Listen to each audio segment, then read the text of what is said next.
Once at the hilum of the liver, the structures that I mentioned in the last video, the portal triad, which constitute the portal vein, hepatic artery, and hepatic duct, will divide into right and left branches so that it can supply the right and left loops of the liver.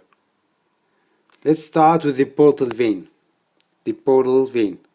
This is the portal vein.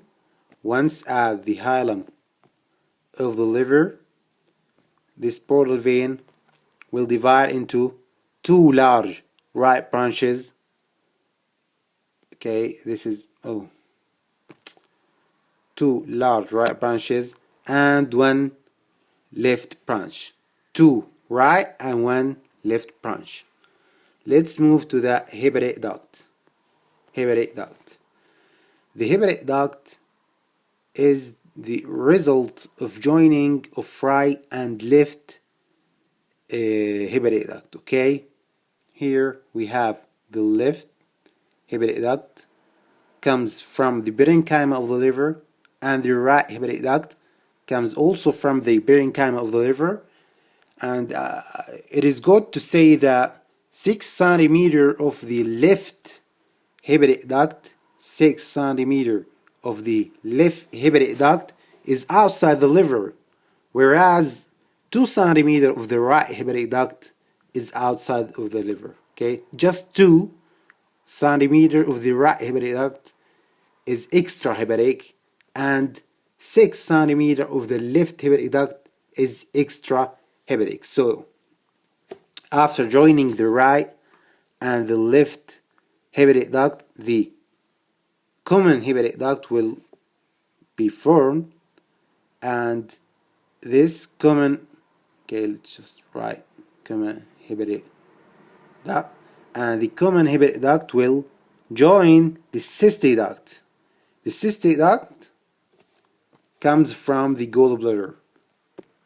This is the cystic duct from the gallbladder, will join the common hepatic duct to form the bile duct. To form the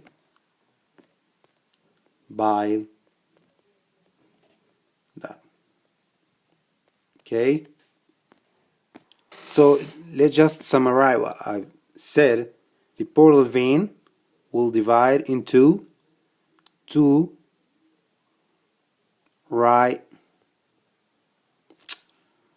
okay, this is wrong, two right branches and one left branch. Okay, the hepatic duct is the result of, okay, let's just do it in that way. Okay, we have the right and left hepatic duct.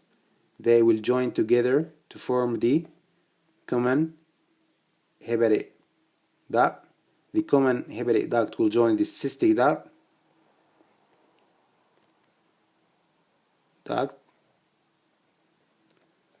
to form the common bile duct. The final result is the common bile duct. Okay, see you in the next video.